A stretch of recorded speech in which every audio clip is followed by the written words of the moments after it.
Structure of year.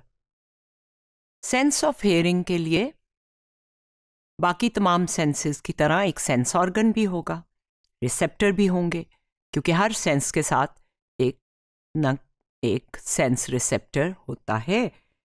हमारा जो sound के लिए और सेंस ऑफ हेयरिंग के लिए रिसेप्टर है उसको कान कहते हैं, और वो दो होते हैं, और वो डिफरेंट डायरेक्शन से साउंड लाके आपको लोकेशन में भी मदद करते हैं। अगर आपको आवाज़ इधर से आए तो आप इधर को सर मोड़ते हैं, और इधर से आए तो आप इधर को मोड़ते हैं, और कई दफ़ा आवाज़ की अंदाज़ा लगाने के लिए आप यूं भी करते हैं क्योंकि आपको लगता है कि ये इधर से आई है।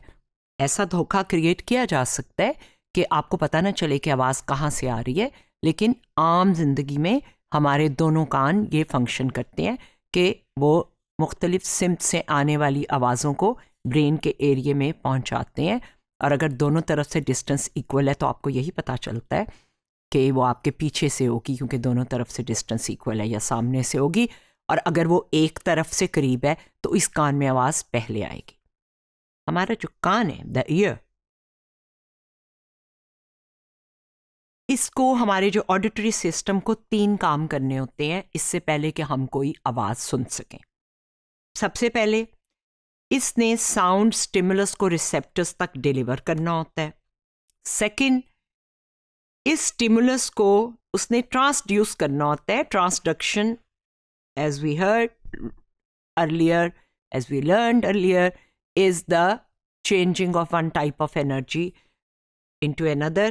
So ये प्रेशर चेंजेस हैं साउंड, तो इसको इलेक्ट्रिकल सिग्नल्स में तब्दील करना है, ये काम करना होता है ऑडिटरी सिस्टम ने।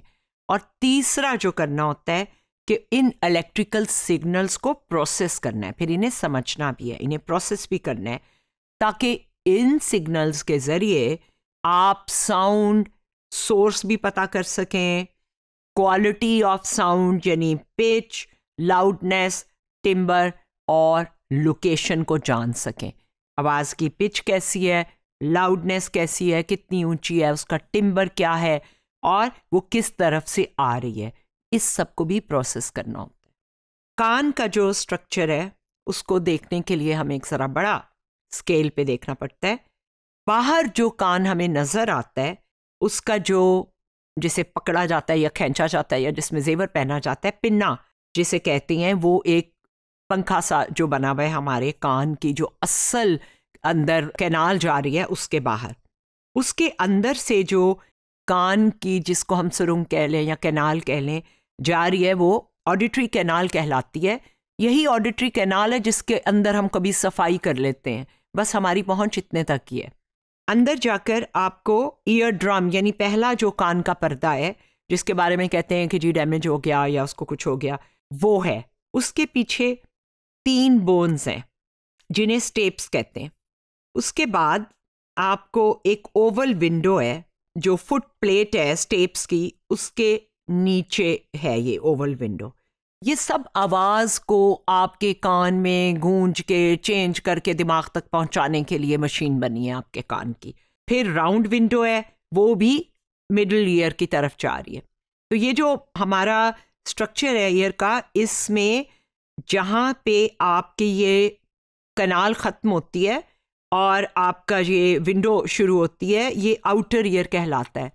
उसके बाद उस पर्दे से लेकर और कोक्लिया तक, जहाँ से ये सेमी सर्कुलर कैनाल्स आपको नज़र आ रही हैं, राउंड विंडो तक ये मिडल ईयर है। और उसके बाद जो इनर ईयर है जो असल में आवाज़ के लिए और सुनने के लिए ज़रूरी है, उसमें आपको 2 कैनाल्स नज़र आएंगी और एक गोल सा घुंगे के घर की तरह का स्ट्रक्चर है जिसे कोक्लिया कहते हैं। और इस कोक्लिया के पीछे से ऑडिटरी नर्व निकल रहा है येलो कलर का, जो असल में ब्रेन तक इंफॉर्मेशन लेके जाता है। और उस नर्व की एक शाख कोक्लिया के पास है और एक कैनाल के साथ जो कोक्लिया के साथ जो सेमी सर्कुलर कैनाल्स हैं उनकी तरफ जुड़ी हुई है। इन सब के फंक्शन क्या हैं इसको हम समझेंगे। अंदर के कान तक जाने से पहले एक बात आपको बताऊं कि स्ट्रक्चर ऑफ ईयर के बारे में डायन एकरमैन ने 1990 में कहा था ये एक डिवाइस है जिसकी शक्ल ऐसी है, that resembles a contraption some ingenious plumber has put together from spare parts.